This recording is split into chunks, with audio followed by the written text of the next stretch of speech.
달라지는 수학 2022 교육과정. 안녕하세요. 동네 아줌마 놀커피입니다. 오늘은 수학 이야기예요. 그러니까 2022 교육과정 이야기인데 수학은 이렇게 여러 가지가 바뀌네요. 그러니까 25년에 고1이 되는 올해 중2부터는 더 주의해야 하겠죠. 그러니까 중등에서는 크게 바뀌는 건 없는데 고등은 많이 바뀌는 편이에요. 그러니까 교육과정에 추가되는 내용이 많고 다른 학기로 이동되는 과정들이 있습니다. 그러니까 뭐 학원을 다니는 분들은 뭐 학원 일정에 맞춰서 진행하면 되고, 뭐 대형 학원 같은 경우는 말 안 해도 뭐 보강해서 선행이 진행될 것 같아요. 그런데 혼자 선행하고 있거나 뭐 작은 학원을 다니거나 또는 과외를 한다면 지금의 2015 교육과정으로 공부를 할 테니까 알고는 계셔야 할 것 같아서요. 아무튼 그래서 2022 교육과정에 바뀌는 것들과 주의해야 할 점을 간단히 얘기해 볼게요. 그런데 저 수학 전문가 아니고 지식이 짧습니다. 그러니까 수학적으로 자세히 설명하지는 못해요. 그러니까 자세히 설명할 필요도 없다고 생각을 하고요. 그러니까 간단히만 설명을 하니까 개정된다는 사실을 인지하시고 더 자세히 확인해 보시길 바래요. 혹 오류가 있으면 지적해 주시고요. 첫 댓글에 정정해 둘 테니까 같이 확인해 주세요. 2022 교육개정 수학 바뀌는 것들. 우선 중등. 중3에 배우는 그 2차 함수의 내용이 다소 추가됩니다. 그러니까 상수 전체에서의 최대 최소값 구하기.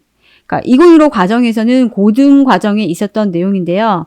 그러니까 2차 함수의 최대 최소 단원에서 실수 전체를 가정하는 경우의 내용이 중3 과정으로 내려가고 제한 범위가 있는 경우는 고등에 남았습니다.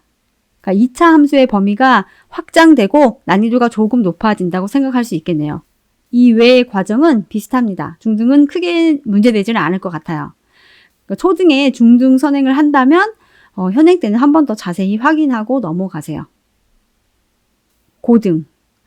우선 과목 구성이 정리되고 다양한 선택 과목이 생깁니다. 그러니까 공통 과목으로는 공통수학 1, 2, 일반 선택 과목에는 대수, 미적분 1, 확률과 통계, 진로 선택 과목엔 미적분 2, 기하, 경제수학, 인공지능수학, 직무수학, 그러니까 융합 선택 과목에 수학과 문화, 실용 통계, 수학 과제 탐구. 고교 학점제의 취지에 맞게 개정이 되었습니다. 그러니까 다양한 선택 과목을 설계하도록 구성된 것 같아요. 하지만 뭐 대부분의 학생들이 선택하는 수능 과목은 정해져 있고 지금의 교육 과정과 크게 다르진 않습니다.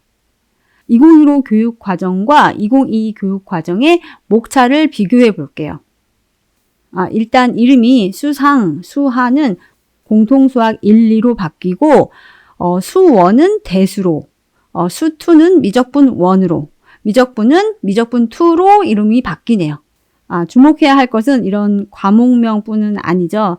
과정에서 빠지는 것보다 추가되는 내용이 많다는 거예요. 우선 수상이었던 공통수학 1은 다항식, 방정식과 부등식, 경우의 수, 행렬. 전에 없던 이제 행렬이 추가됩니다. 공통수학 2는 도형의 방정식, 집합과 명제, 함수와 그래프. 고1 과정인 공통수학에서 도형의 방정식과 경우의 수가 이동이 되네요. 그러니까 2학기에 있었던 경우의 수가 1학기로 가고 1학기에 있던 도형의 방정식이 2학기로 이동되었습니다. 이때 그러니까 짧은 2학기에 도형의 방정식이 들어가서 이걸 다 소화하려면 정말 빠듯하겠다, 더 열심히 해야겠다 하는 생각이 드네요. 그러면 1학기는 조금 수월하냐 싶겠지만 그 단원 간의 그 연계성이 낮고 행렬이 추가되기 때문에 역시 만만치가 않겠죠.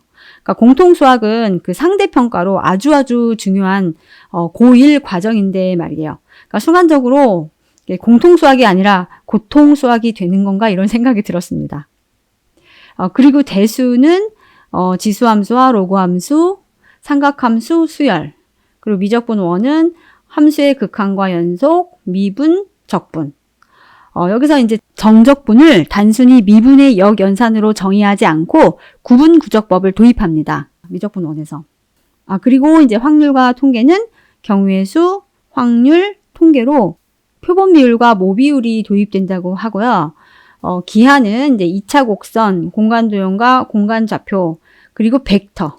그러니까 공간 벡터가 추가가 됩니다. 다시 전체적으로 그러니까 정리를 해보면요. 첫 번째는 행렬이 추가되었습니다. 그러니까 이공계 공부를 위해서 고등 과정에서 그 기본적인 행렬을 공부해 오라는 거죠. 그러니까 시대를 반영해서 필요하다고 생각이 되는 것 같아요. 그리고 구분 구적법이 미적분 원으로 내려왔습니다. 그러니까 급수를 이용하여 넓이를 구하는 것을 정적분의 정의로 쓰는 것입니다. 그러니까 미적분의 기본 정리에 입각해서 타당한 구성이라고 하네요. 세 번째는 기하에 다시 공간 벡터가 포함되었습니다. 그러니까 이전에 기하와 벡터였다가 이제 기하로 바뀌면서 벡터가 빠졌었죠. 네, 이번에 이제 공간 벡터를 포함한 벡터가 추가되었어요.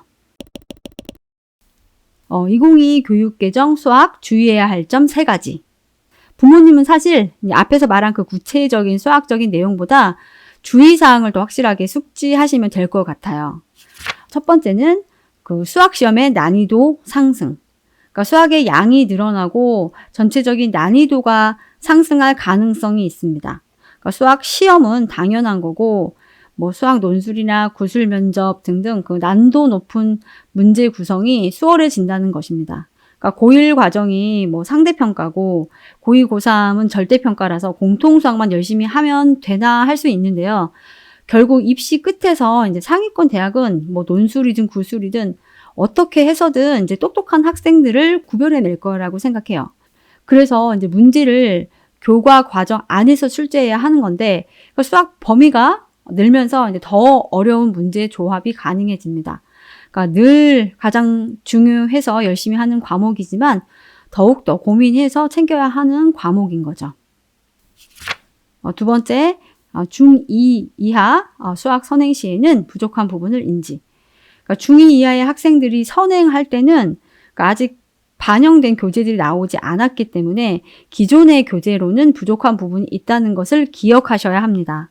그러니까 단순히 뭐 과정이 이동하는 것은 찾아서 공부할 수 있겠지만 뭐 행렬이나 공간 벡터 등은 찾아서 공부하기가 어렵겠죠. 그러니까 2015 이전 교재 기하와 벡터 뭐 교재를 찾아서 해야 할 수도 있고요.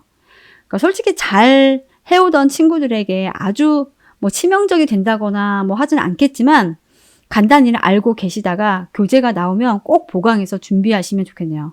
그러니까 적어도 중3 겨울에 새 과정이 반영된 교재들이 쏟아지면 우선적으로 그 부분을 확인하고 넘어갈 수 있도록 유념하셔야 합니다. 세 번째, 현 중3은 재수의 불리함이 예상됩니다. 그러니까 2015 교육과정 마지막 학년이 이제 현 중3입니다.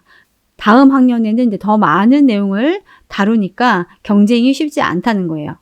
뭐 요즘은 재수 학원에서 문제 없도록 챙길 거라고 생각은 됩니다. 그런데 반수나 독학 재수의 경우는 그 불리함이 확실할 것 같아요.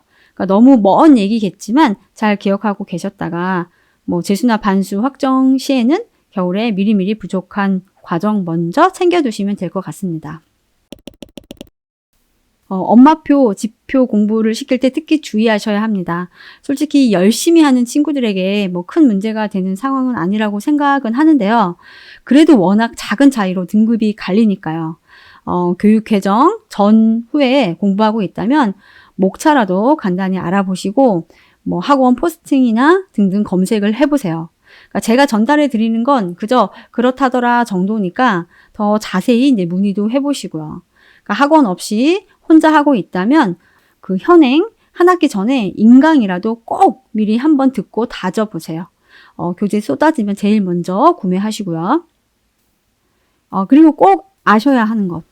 아이 성적표는 엄마 성적표가 아닙니다. 저희는 그저 할 수 있는 걸 할 뿐이고요. 공부는 아이가 하는 거예요.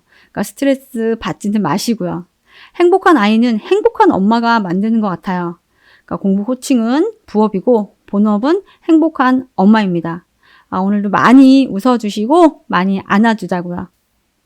오늘은 여기까지 하겠습니다. 다음에 또 만나요. 안녕.